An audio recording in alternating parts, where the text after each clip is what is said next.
Do you know what happens when you draw a line in the sand? The tide comes in and washes the line away. That's pretty much where we are. Let's dive in.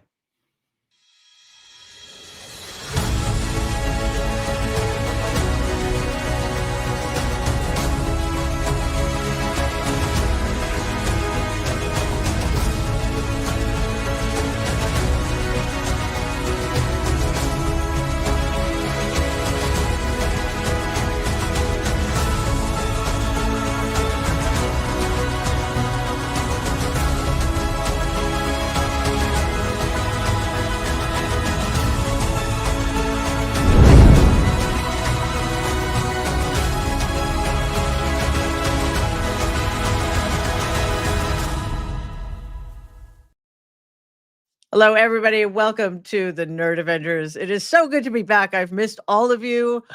Sorry, Waj got me sick. So the least he could do is guest host on Tuesday. No, it's actually not true because we're many thousands of miles apart. But Waj, thank you so much for subbing. I've been watching the shows without me, and it's just been great to see you guys pick up my slack. Brian, I know you have been working in the thick of it. There's so Brian is very sleepy, understandably, because not only is he dealing with the onslaught as are the rest of us, he's literally in the middle of it, and I personally don't think I could do that without getting myself in a lot of trouble. All right, so excuse me for coughing. I want to start here, Waj, because as you know, yesterday, Tulsi Gabbard was confirmed almost along party lines, with the exception of Mitch McConnell, who, by voting against the nominees, is just demonstrating his weakness now. He has no power anymore, which I guess is a good thing, but I don't. It's still not working out very well for us. So I kind of wanted to start. I wrote a piece this morning about how you and Brian and Norm and Danielle and Dahlia and the rest of the nerds were, during the transition, just sort of like, why are the Dems not using the power they still have to alert the American people of the dangers coming, to expose these nominees? And they never did. So, as often happens, they got normalized because people don't pay attention. Like, oh, well, that's the party in power. That's what the party in power wants. So what are you going to do? And you still have the New York Times describing Robert Kennedy, who was confirmed just moments ago, literally confirmed to kill off a lot of people. He's a virulent anti-vaxxer. The New York Times is still referring to him as a vaccine skeptic, which is not true and not accurate. So, no, I mean, I was being generous when I said they drew a line in the sand. They didn't draw any lines at all. And now we are operating in a system in which there are no lines, no rules, no laws. So again, 52-48. Kennedy confirmed today. I believe it was 52-48 for Gabbard as well. Both times, McConnell being the only defector from the Republican side. White supremacy is always self-destructive, and it is hell-bent on killing everyone and itself. I mean, we just have the 4 horsemen of the apocalypse. Is RFK Jr. representing death? This is a weakness of the Democratic Party. I know people don't like hearing it, but it's weakness. Hakeem Jeffries, I don't know if you saw that clip a couple of days ago. He's like, oh, they have the House, they have the Senate. What do you want me to do? Then you also have John Fetterman, who was quoted as saying, I don't think there's a constitutional crisis. That was today. Then you also have the fact that when it comes to several of these appointees, not all these mentioned, the ones you mentioned, why are they appointees? Because some Democrats went along and voted for them. Then you have the fact that Democrats have decided to go to the center and say, hey, we're tough on crime. Maybe Republican voters will like us. Maybe Republicans will like us if we vote for the Lake and Riley Act. And now really just make the lives of immigrants miserable and deport those who are just simply charged with shoplifting. Did any of this work? Has any of this made Democrats stronger? Has any of this made the Democrats more beloved by their base? And then I think it was the Whitmer of Michigan. She was asked point blank, who's leading the Democratic Party? She didn't have an answer. All of this is weakness. And I'm sorry to say this, folks, but President Joe Biden, he told Donald Trump, welcome home. And they sat there and they normalized him during his inauguration, in which the front row, it was the broligarchy and the billionaires. You can't simultaneously tell the American people this is a constitutional crisis, fascism, a dictator, and then say, well, hey, buddy, come back, welcome home, business is business. And then Chuck Schumer, septuagenarian, I just love the quote from last week. Oh, Americans are aroused. They're arousing the American public. Just wait for it. We're going to be aroused. Oh, this is illegal. You can't do this. And meanwhile, Republicans are like, we have power. We're going to kill you. And they're like, well, that's not right. That's mean. Jerry Connolly, I don't know if you saw this from 2 days ago. Shameful. He was doing, he was trying to do press. He's the one that they chose for oversight. The camera, my God, Mary, the camera, do you have it? You just gave me a... Sorry, I realized I'm muted because I'm coughing. I just wanted to say, just to remind people, that he was placed in oversight over Alexandria Ocasio-Cortez, for those of us not paying as close attention. AOC has 4 million people on Instagram. She is a digital native. She can do this in her sleep. Jerry Connolly, the young, I think 74-year-old who's suffering from cancer, the camera was here. It was askew. The lighting was in the back. It was so depressing. Jasmine Crockett is everywhere. They passed over Jasmine Crockett for Debbie Dingle. Have you heard any dinglebangers? There's not a single dinglebanger. Jasmine Crockett literally Dingleberries with an iPhone right before her plane is about to take off, folks, is coming on MSNBC giving hits. What I'm saying is this, folks. This is a massive constitutional threat. The Democrats effed up. It's okay to admit it. Right now they're effing up. And one thing I just told Qasim Rashid, who's a really good ally in this, and we agreed on this just about an hour ago, is here's a vacancy for leadership. And what I think we're going to witness, Mary, is a quiet rebellion. Yeah. They're not going to go all out and like call these people that, what Trump and MAGA did. They called them rhinos when it comes to Republicans. But what we're seeing is a quiet rebellion where they're not waiting for leadership. You see Jasmine Crockett, you see Murphy, you see AOC. They're coming all out now. And the leadership, the people that they chose, Connolly, Dingle, Schumer, Durbin, where are they? Where are they, Mary? And meanwhile, I do not know. Look what's happening. Yeah, and listen, I think that part of the problem is also Qasim's a great guy who does really good work. So there are 3 things Democrats could be doing right now. And also, Brian, I do want to talk about the fact that Kash Patel got voted out of committee. So he will be facing confirmation vote in front of the full Senate because yay, we're doomed. Yep, look at that. Look at that. Possibly. I mean, get to that in a second, but it's like, it doesn't matter anymore. Who's the least qualified? Who's the most dangerous? They're all unqualified. They're all dangerous. They're all going to do exactly what Donald tells them to do. And they're going to be dangerous in their own unique way in the context of the departments they're leading. Okay, fine. But we are, in my view, I think we've been in a constitutional crisis. I can't put a date on it because it was sort of like, how do you judge when the Republicans turned and decided to support an insurrectionist? So I kind of date it from when an insurrectionist was nominated by a major party to be president of the United States of America. Maybe that's too far away. I believe we are day 25 of an unfolding constitutional crisis that is deepening and broadening every single day. And Brian, the problem is that because the Democrats have ceded all this territory that they did have during the transition. Like I need to write something. How to lose a legacy in 79 days or less by Joe Biden and Kamala Harris. Democrats, they ceded territory, and now the only battles they can win are the messaging war and slowing things down and using all of the leverage they have, which is not inconsiderable in the budget negotiations of the House. But we'll get to all of that later. Meanwhile, as I mentioned, Kash Patel, who is, I mean, again, not alone in this, but certifiably insane. There is something deeply, deeply wrong with this person. right? He was nominated not because he's qualified, but because he is a sycophant and he will turn the FBI into Donald's private force of brown shirts. So he was accused of lying under oath.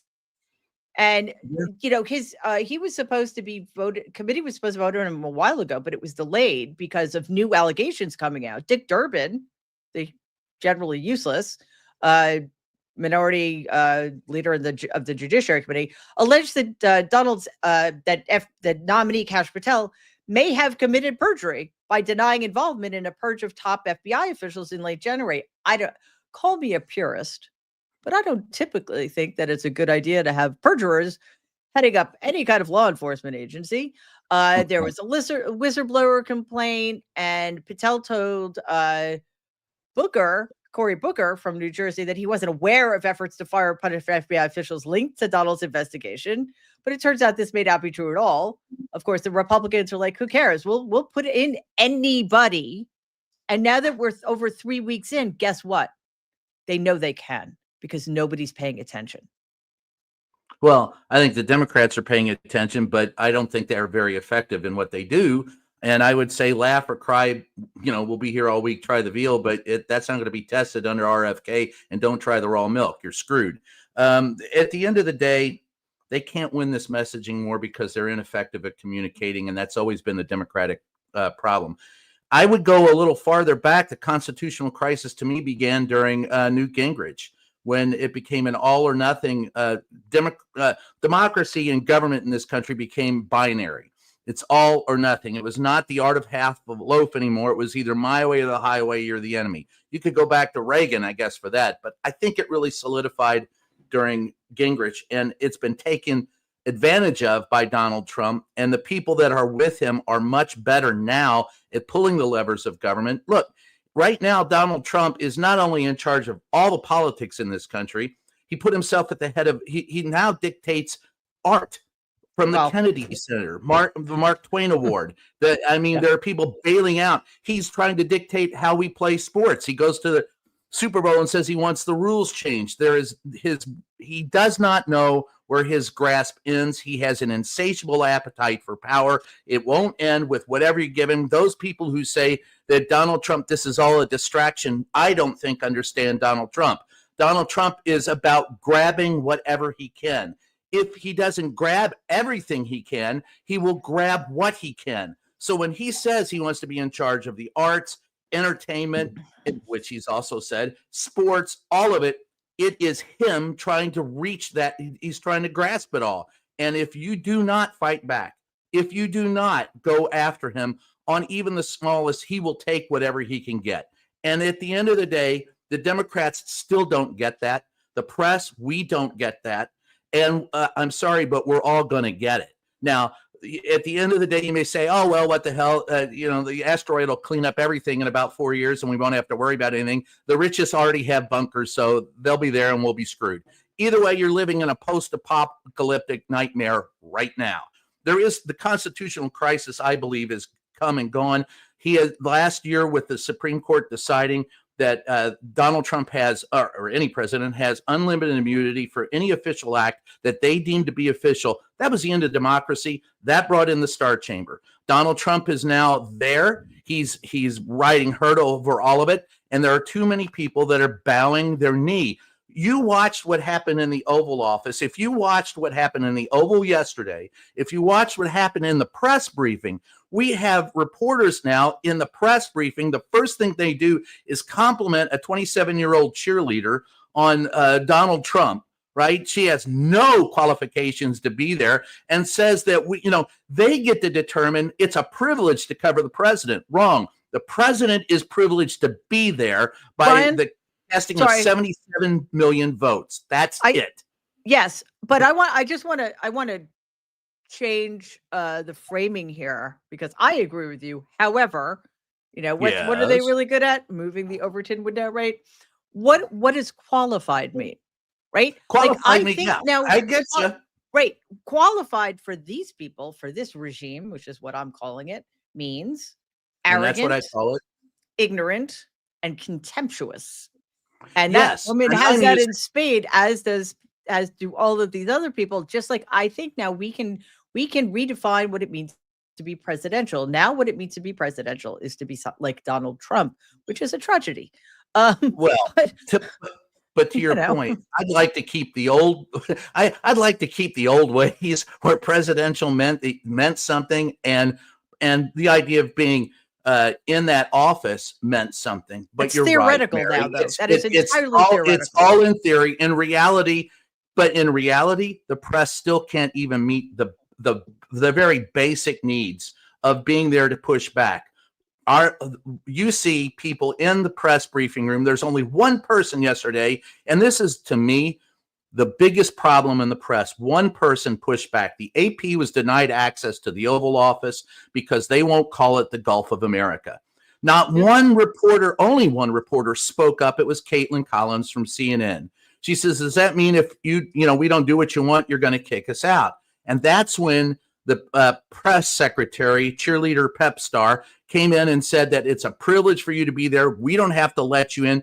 They told us right there, our press passes mean nothing. It's being in the pool that matters. And if you want to be in the pool and be in the Oval and talk to the president, you better show fealty. Not one reporter joined her in asking that question. Not one asked the follow-up. Not one. In fact, the very next reporter to come up the bat complimented the press secretary, cheerleader pep star, about how great Donald Trump is. That, folks, is a huge problem. And if we do nothing about it, we're screwed, blued, and tattooed. I maintain we already are. we already are. Tired of it. Yeah, well, I mean, because one, it's exhausting, and you have to deal with it on a daily basis, and and I'm getting older. Well, listen, cub reporter, buck up. Yes. I'm going back to this.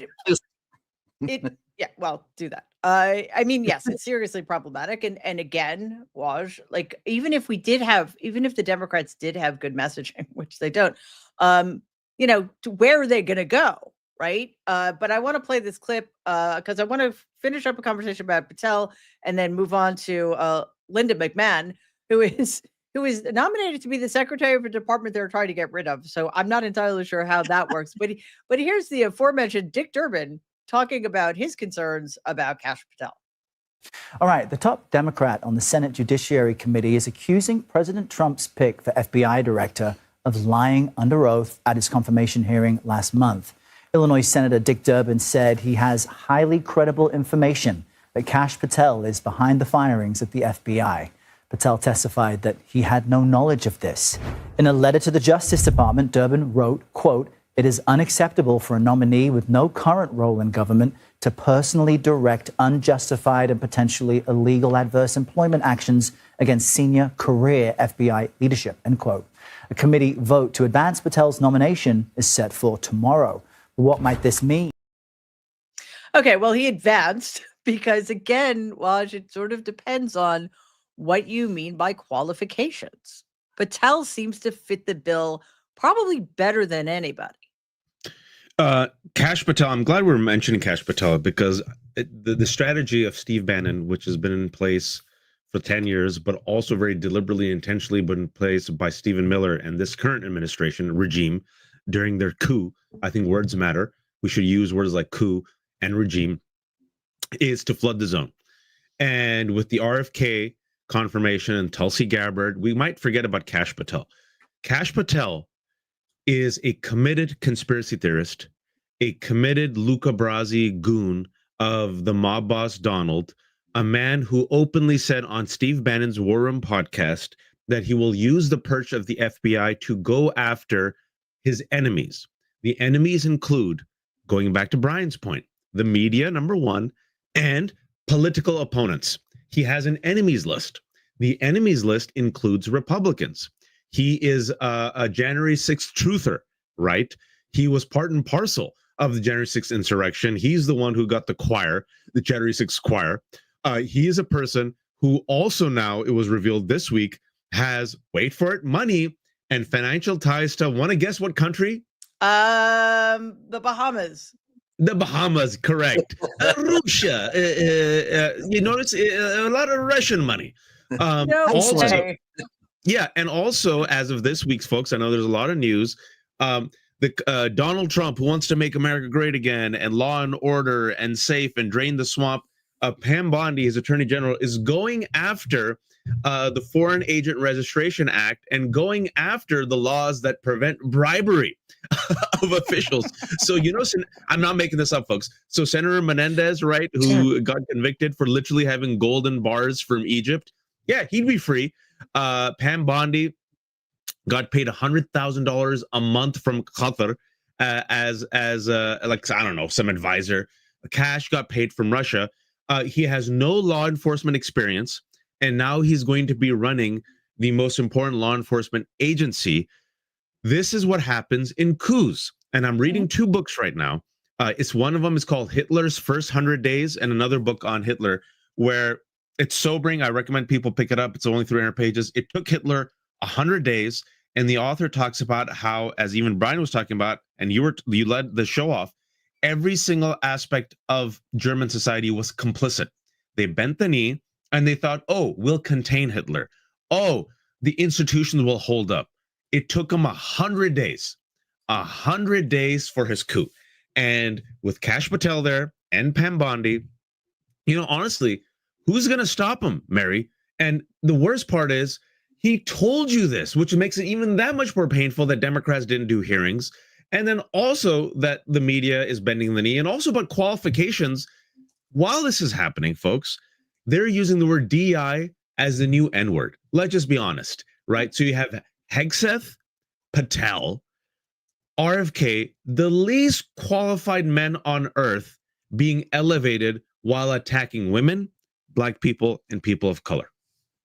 Yeah, and the very unqualified women are going right along with it. I know Bondi's technically not unqualified because she's was Attorney General of the United States, but she's corrupt to the core and has proven herself time and time again to be an ally of the person she's supposed to be treating without fear or favor.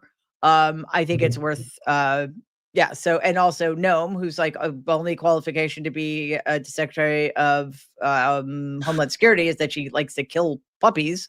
I don't know. And they're totally she has nice cool. hats. And that flak jacket, I tell you, I think we should put it in the merch store. Anybody who wants to look like an idiot, you can buy the Christy Noam flak jacket. Comes with a We're all getting raw dogged. Kidzu knives. Stop it. So, the women are totally cool with the misogyny and the racism as well.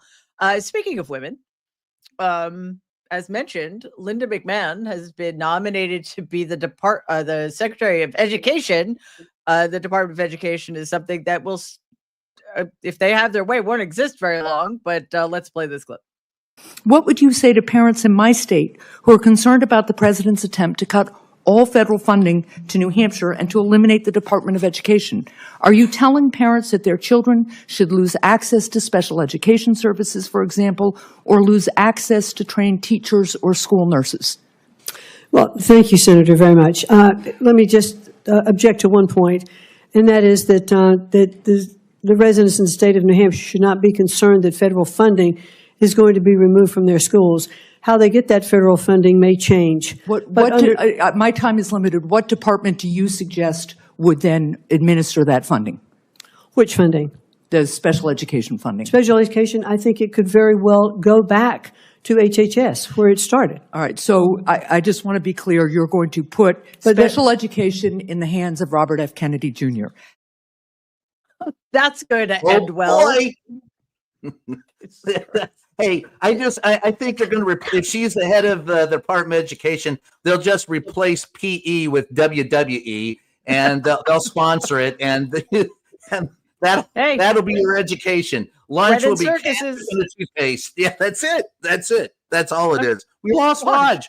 Oh, no. Did we offend him? Raj? But Mary. No, go ahead. No, you go. All I was going to say was, again, it's indicative of the fact that Donald Trump he's going to get and the 77 million voters who put him in office are going to get exactly what they want. And let's see where that leads us, because it's not going to be anywhere good. The problem is, at the end of the day, do we have, as you pointed out so often and so cogently, we don't have an opposition to this. The Democratic Party has not figured out how to deal with the fact that we are in a dystopia. They've joined the chorus instead of leading an aria against it. And it's one thing to sit there and say, and by the way, I think she pointed out something in that statement that I think is going to be key to Donald Trump. He's not going to deport.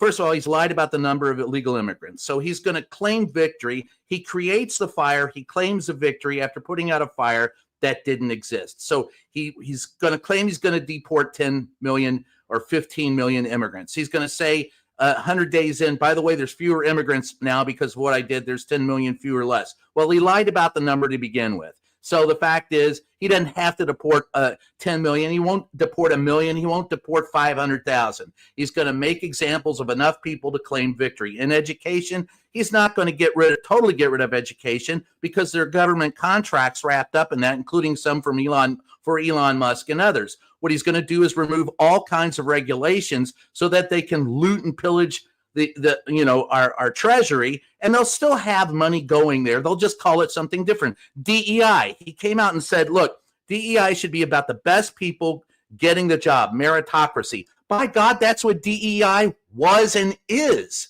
That's what it's all about. The only difference is they say, don't limit it to white people. And so you're right. And so what he's done is claim the language that the Democrats should have claimed instead of letting him frame the argument. He's going to come back. He's going to say it's now changed. The best people are suited for the job. He lied about the fact that, that pilots and, I love the transgender pilot thing about the crash in DC was bullshit. He lies about, pilots and flight instructors.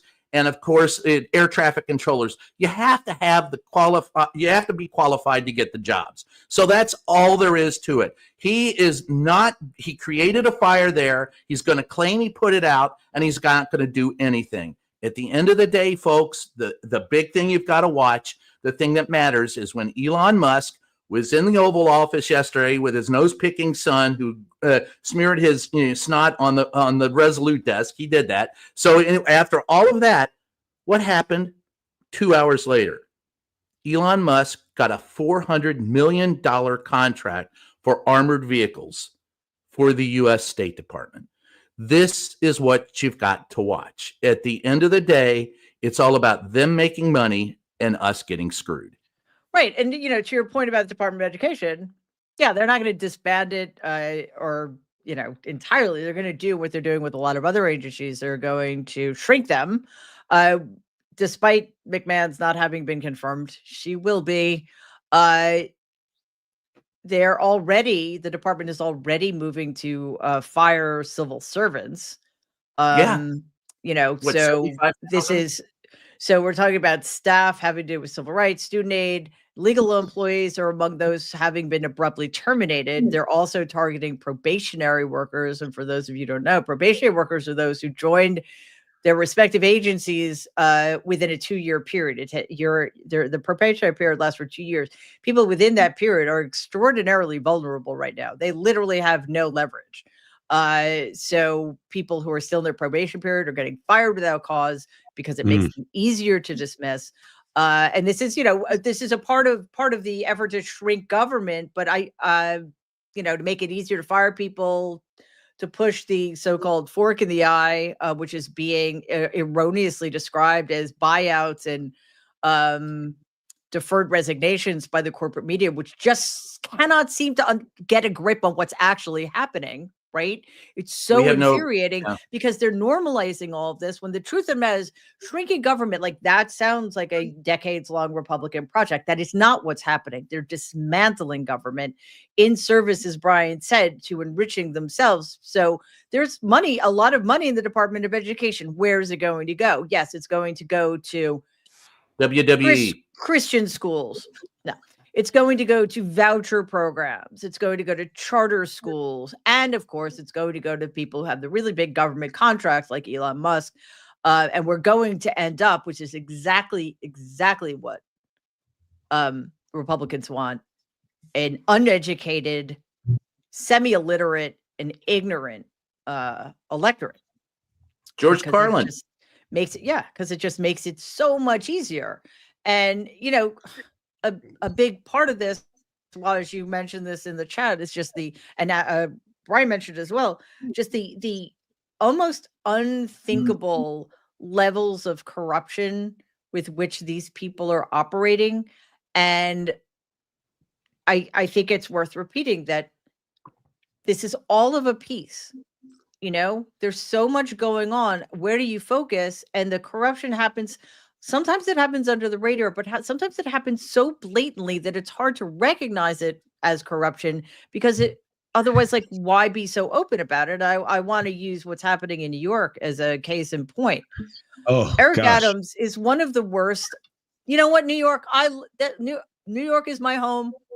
It's the best city on the planet. I love it there.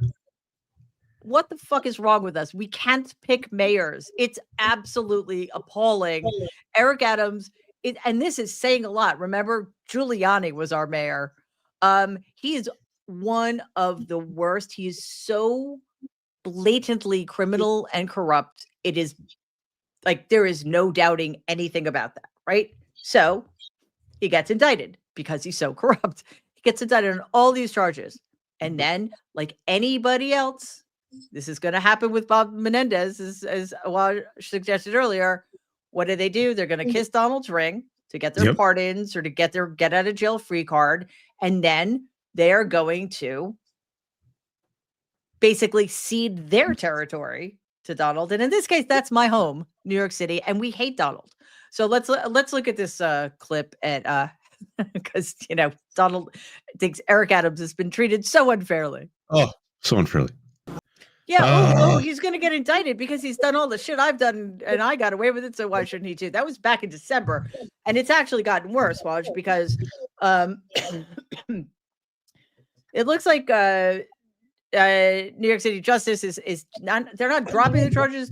He's not being pardoned because I don't think Donald can't pardon him. That would have to be Governor Hochul, who hopefully won't do that.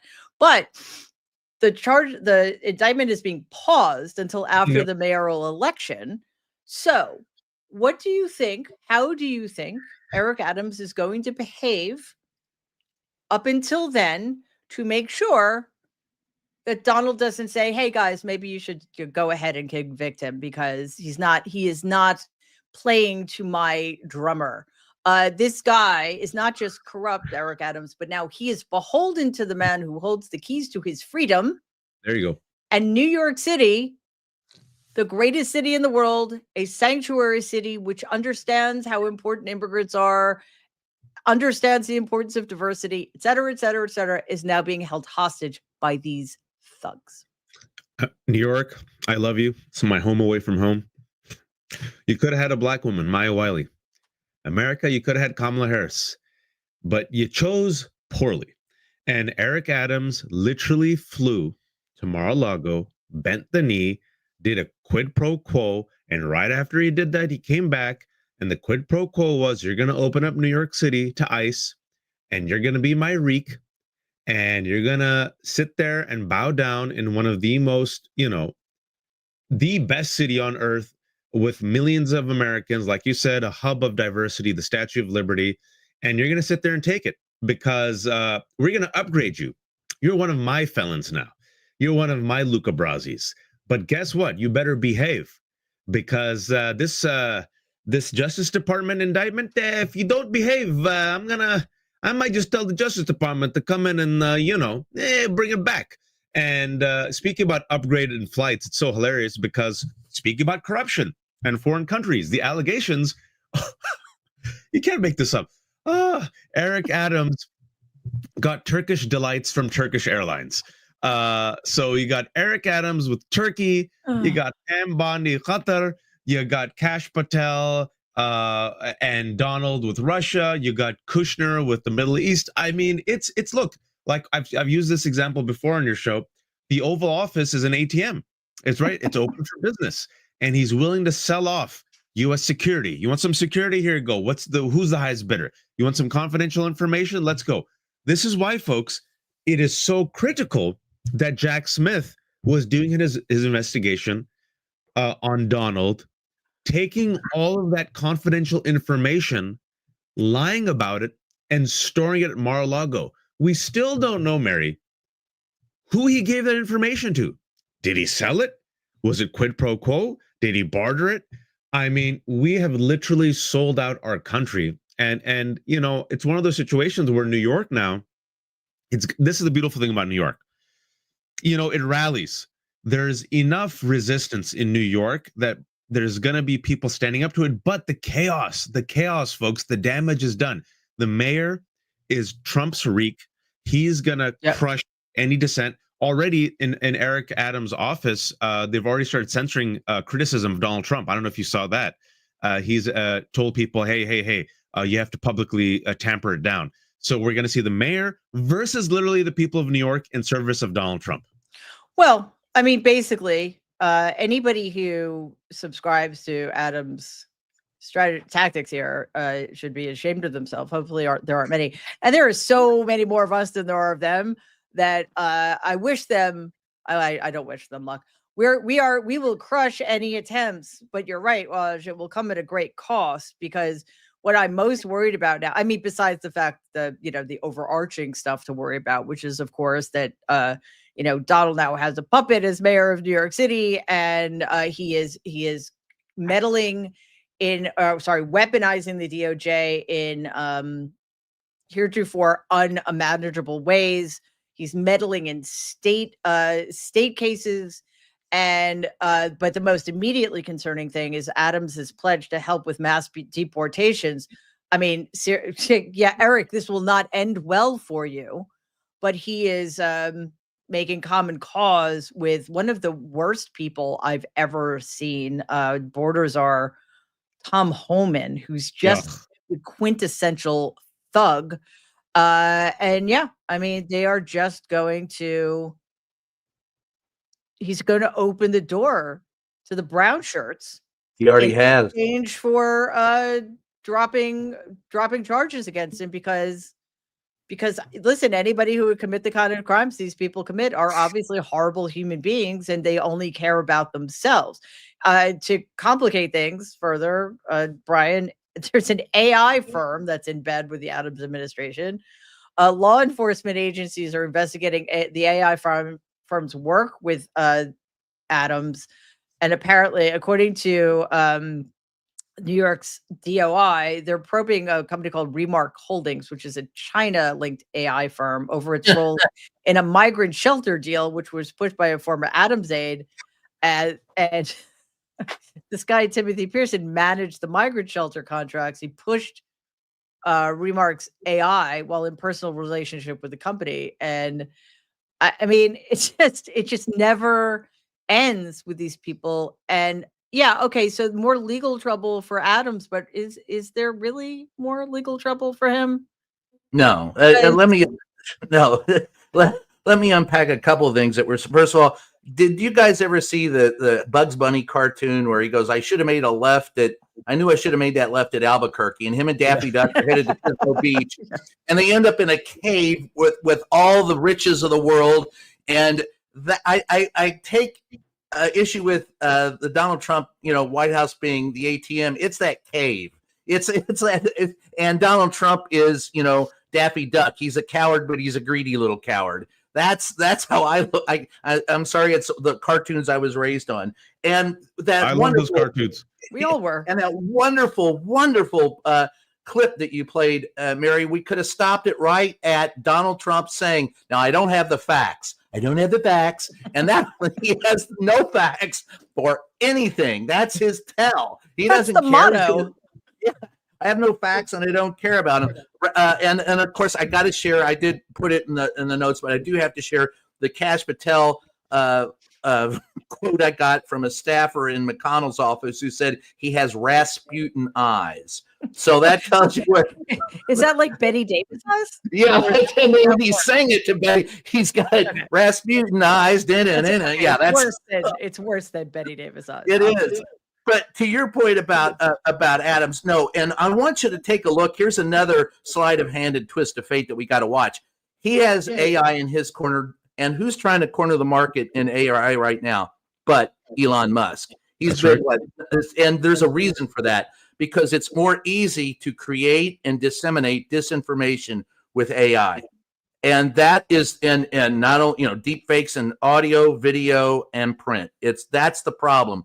So when you say is Adams, I think that's going to be the tell for all crooked politicians going forward. Hey, what AI company are you involved with? And that's a scary proposition going forward, because you have to be able to discern fact from fiction. And we have a hard enough problem with that as it is. I have been in the White House briefing room, standing there, interacting live with the people there. And then I'll have people tell me that's not what happened. And I'm going, how the hell do you know what happened? I didn't see you in the room. But they're already convinced that what they believe is truth and fact. Now, if you have AI backing you up, it's going to be that much harder to get people to move off their prejudices and to move off their preconceived notions. And by the way, I love the guitar behind you. I have to bring that up. What brand is it? It's a Takamine. It is so gorgeous. It is gorgeous. Oh. I just have my. Oh my God. Now, Cash, I've got one. I'm sorry, Cash. I just called you Cash. What? I'll I've never lost forgive control of the show. I'm gonna say Johnny Cash. You're calling me Johnny Cash. I've got that guitar. That is a Johnny Cash guitar, by the way. And That's also, the one you're wearing Wash is the Man in Black. Yeah. Okay. Yeah. Let's get back to it. It's a Takamine. It's gorgeous. It is ridiculously gorgeous. Okay. So want to get back to this immigration thing, because we know that there have been immigration crackdowns. They were focusing on Chicago for a while, and now, of course, Donald is shifting his sights to New York because he has an ally there who's allegedly running the city, at least by proxy. Donald is suing New York over its sanctuary policies. The Attorney General Pam Bondi launched a federal lawsuit against New York for "quote unquote" obstructing immigration enforcement, which is escalating Donald's crackdown. So, let's take a look at this clip. The latest effort by the Trump administration to force so-called sanctuary cities and states to cooperate more fully with federal immigration laws, setting New York up for an intensifying showdown, at least on the state level, with the feds, just as Mayor Eric Adams reached a deal with them. We did it to Illinois. Strike one. Strike two is New York. And if you are a state not complying with federal law, you're next. Attorney General Pam Bondi today says New York's so-called green light laws block police agencies from sharing motor vehicle data with the feds on immigration-related matters. Bondi says the lack of information puts the feds and the public at risk. New York has chosen to prioritize illegal aliens over American citizens.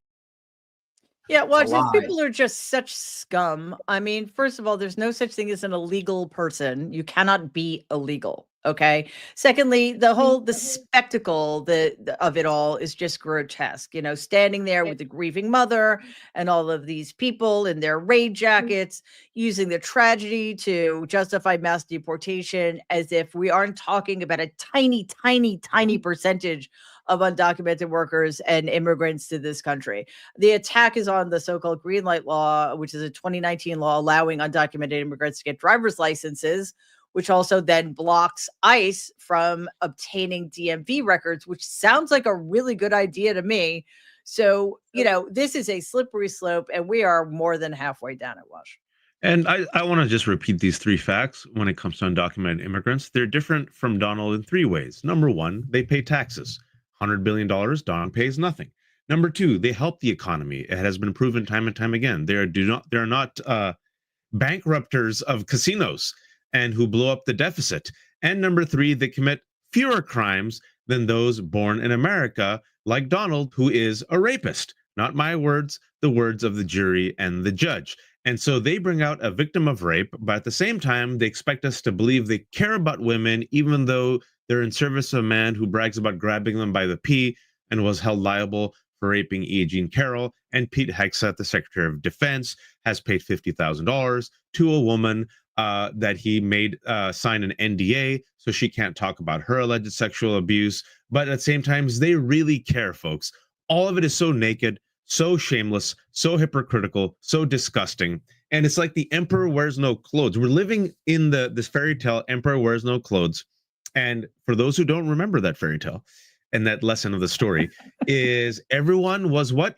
The only reason the emperor was allowed to get away with creating and living in his fantastical delusion was because of the complicity of everyone else who were too afraid to tell the emperor that he wasn't wearing any clothes. So they said, "Oh, emperor, beautiful silk robe. Oh, amazing. Oh, my, look at that garment." But the emperor was naked. And it took one person to literally just stand up and say the truth. And what happened? The emperor was revealed to be naked, old, corpulent, decaying, wretched, weak, fickle, and pathetic. And that's what Donald is. And so, going back full circle, there is an opening here, Mary, because I believe they're overreaching. I believe they're overreaching with incompetent people. I believe their ideas are just as destructive and poisonous as soiled as their souls. I believe sooner than later, we're already seeing it's been 3 weeks. You see the rotten fruit, being tasted by the MAGA base, and they realize, oh, we're getting screwed. But you need some opposition.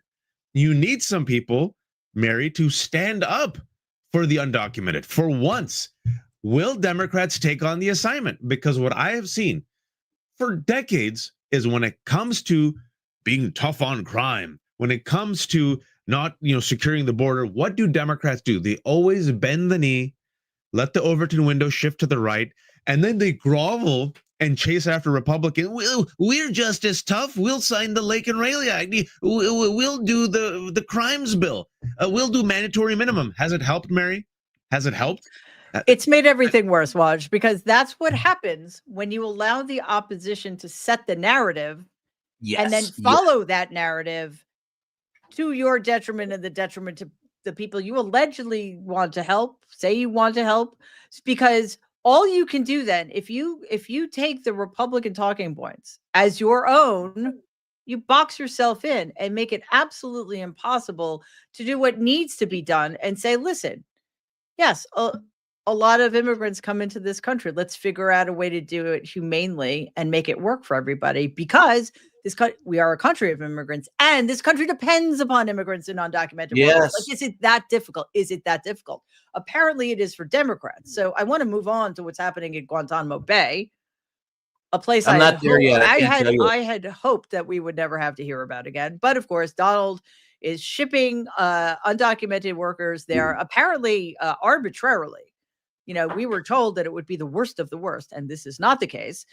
He's ordering the expansion of the facility to hold as many as 30,000 undocumented immigrants, which is, of course, sparking due process concerns. So the ACLU, the American Civil Liberties Union, is suing the Trump regime in order to get attorney access for detainees. Watch this clip. We just filed another lawsuit against the Trump administration regarding their detention of immigrants at Guantanamo Bay. The administration shipped people out of the U.S. to Guantanamo, which is on a remote island in Cuba. The people being detained are then cut off from their lawyers, their family, and the entire world. Guantanamo Bay is one of the United States' most glaring symbols of lawlessness and torture. We're demanding the administration to allow the people they're detaining there to access their right to legal representation. President Trump is not above the law. We'll see him in court again. Well, he is, but I think we still need to try. And Brian, this is a human rights nightmare. Advocates are warning that detaining migrants at a terror facility risks abuse, secrecy, and indefinite detention. Why do they think that? Because we know that's happened before. The detainees are being held incommunicado. And the ACLU is arguing that the Trump regime is violating the constitutional rights of these people by blocking contact with lawyers and families. So, which is also true. So yes, I mean, it's great that these lawsuits are happening. However, Brian, this is happening across the board. And what the great concern, and I guess this is what some people are waiting for before they call it a constitutional crisis, although I think we already can see the writing on the wall. Even if the courts continue to reject the Trump regime's moves here and say, no, you can't do that, will they listen? I do not think they will.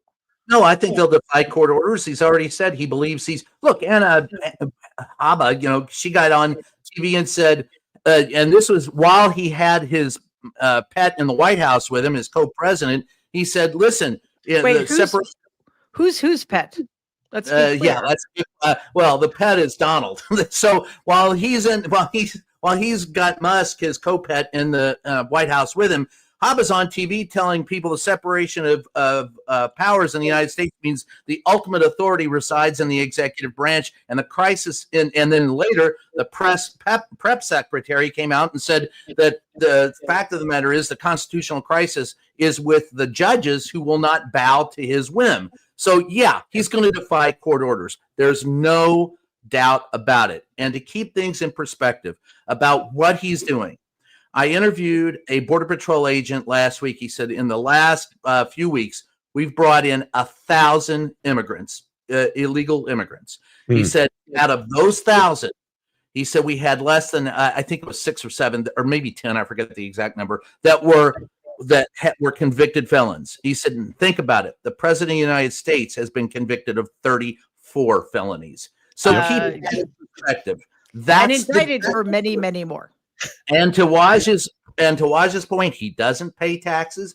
He's done nothing to contribute to society. And Ronald Reagan, the one they love to hold up. They used to love. Yeah, the one that they always refer to.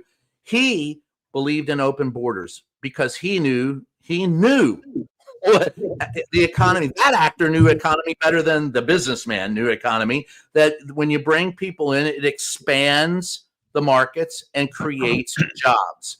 And if you'll notice one other thing that all of these spokesmen for the president have in common, it's that little necklace hanging around their neck, which is the cross. These are faux Christians, folks, who believe that Christianity means doing anything but following the precepts of Jesus. And I just go back to Matthew 25:40, whatsoever you do to the least of my brother, that you do unto me, that you treat. And the reason why is because the Israelites, who they love, they're descended from, they were held in captivity by the Egyptians. And so Jesus says, you don't ever treat the stranger as a slave or as an enemy. You treat him as your brother. And none of them. You get it all here. Politics and Bible study. Well, Mary, can I say, I know we're running out of time, but can I say something real quick to Brian's point? And I think we mentioned it on Tuesday while you were away, is that the way they found their rational out of that concept of unconditional love is Russell Vogt, who now is the head of OMB and of Project 2025, a Christian nationalist, agrees with J.D. Vance, a convert to Catholicism, in their type of perverse understanding of concentric love, which is a hierarchy of love. So what they say, when the response to Brian is, no, actually, in our religion, you first love your family, then your relatives. And the Pope this week came out and said, actually, you're not more Catholic than me. It's the other way around. But that just goes to show you how they have made Jesus into a mascot. Levitt, the 27-year-old press secretary, if you notice, big cross right above. That's what I'm saying. Yeah. Right on the neck. And for them, Jesus is a warrior. And for them, it's a warrior Jesus. And just to show you how perverse this cult is, pastors over the past couple of years during the rise of Donald have said that they give their sermons, right, every Sunday. They go to church, and they've had people come up to them and say, hey, enough with this woke crap. And they said, I'm quoting Jesus's Sermon on the Mount. And they said, oh. I've actually been witness hang to up, that. Brian, because we've got to wrap up. So, but I mean, I'm glad you guys are bringing this up because this is one of the biggest challenges facing us. No matter what happens going forward, is the capture of the fascist Republican Party by white evangelicals. It's quite terrifying and is so deeply entrenched. I'm not entirely sure what we're going to do about it. And of course, that's another issue the Democrats have ceded ground on, because apparently there's no separation between church and states anymore, because the Democrats are too afraid to go after churches that defy the law by promoting politics and still receiving tax breaks. So here we are. Very, very quickly, I do want to mention this. We'll be talking about this much more in the coming days as well. Ukraine says it will not accept the U.S.-Russia peace deal because it was reached without them. I mean, like, this is the contempt with which Donald and his regime are treating our allies. Zelensky said that Ukraine would reject any bilateral agreement about its future made between Moscow and Washington without Kyiv's participation. He emphasized the need for Europe to be included in discussions aimed at ending the war. Of course, because what we seem to be forgetting here, or what they seem to be, Donald and his people seem to forgetting, Russia, our enemy, heretofore at least, illegally invaded our former ally, Ukraine. Not the other way around. Current Ukraine ally. should cede absolutely nothing. The only piece is for Ukraine to be made whole and to Russia to get out of the country immediately. Mary, do you see Anyway. the comment, the breaking news I just put in the chat? No, but go ahead. An hour ago, this is what happens when you nominate or elect unqualified, mediocre white men. Hegseth just walked back his statement from yesterday that a negotiated settlement is not likely to end with Ukraine and NATO. He goes, these negotiations are led by Donald Trump. Everything is on the table. In his conversation with Putin and Zelensky, what he decides to allow or not allow is at the purview of the leader of the free world, President Trump. So I'm not going to stand at this podium and declare what President Trump will do or won't do, what will be in or what won't be, or what will be out, which is exactly what he did yesterday. Yeah, or Well, I have a translation for that statement. Oops. Yeah. I'll bend over and kiss it again, Donnie. But it's such a huge oops, Mary. It's such a huge oops that had Raj, like, because, I mean, it is Raj, that's what was. It's I'm sorry, go ahead. unconscionable. It's unconscionable what's happening and how viciously stupid and unqualified these people are, and the danger they're presenting to our country, to our allies, to democracy, to the global economy, on and on and on, all of which we're going to keep covering. First, before we end, I really quickly want to thank all of our super stickers. Sophie, thank you so much, who says some of the best coverage around. Thank you, Mary. Thank you, nerds. Thank you, Sophie. Kitty, thank you so much, Kitty. Cheryl H, thank you as well. That's awesome. Thank you, Demi, who says, I'll always appreciate you adjusting his voice. Helium. Yeah, we do what we can here at Mary Trump, the Mary Trump channel. Thank you, SC. Very generous of you. You super sticker. Twisted Elegance, another super sticker. You guys rock. So does Brian, apparently. Also want to thank everybody for watching on YouTube, streaming on Twitter, everybody listening to this in podcast form. Thank you. We're really trying to grow our podcast audience. And of course, our commentators, our amazing moderators, our extraordinary team. And of course, Brian, where can we find you? You can find me on Salon twice a week at a column there. You can find me on Reverse Shot. And right now we're putting together a documentary for Netflix, the first 100 days of Donald Trump. Stick around. If you can bear it. Just two other things really quick. Thank you, E. Schwartz, and thank you, Cheryl Beck. Waj, where can we find you? And there's real quick, how many subscribers do you have, Mary? We have almost 278,000 subscribers. So we have to get to 280. Well, let's get to 300. Let's get to 300. Let's do it quickly. If you're watching right now, just press subscribe. Just click on that, and you'll ring the bell, and you'll be notified each time we go live. Press the thumbs up. That's a like. As soon as this video is out, which will be in 2 minutes, if you could share it on any platform, for whatever reason, the elves in the algorithm love it. Please share it. And if you want to be a super donor, the way people are giving these super chats is you'll see an oval right there underneath the video with the 3 dots. If you click on that, you'll see a heart with a $sign, and then you can tip and donate. It's independent. Mary started this fresh grassroots in the summer, and she almost has 300,000. So we have to help you get her to 300,000. I'm writing for the Left Hook on Substack. I just hit 40,000 subscribers. No paywall. Nice. I keep it free because I'm a terrible capitalist. But if you want to tip, anything goes a long way. I co-host Democracy-ish with fellow Nerd Avenger Danielle Moody. We're live now on YouTube Monday and Friday, 12 p.m. Eastern time. It's also part of Mary Trump Media. And for the first 100 days of Donald's second administration, I'm co-hosting America Unhinged Tuesday and Thursday. That's tonight, 8 p.m. live on Zateo's YouTube channel with Francesca. So if you haven't seen it today, check it out tonight at 8 p.m. All right. Awesome. Everybody, thank you so much for being here. It's a wild ride, so we're very happy to have you along with us. Stay buckled up, that's for sure. I will be back tonight at 6 p.m. Eastern for Mary Trump Live. That's every weeknight, Monday through Friday at 6 p.m. Eastern. And of course, we've got videos dropping every day, and Nerds will be back next week. Thank you, everybody, so much. In the meantime, please stay safe and be kind. See ya.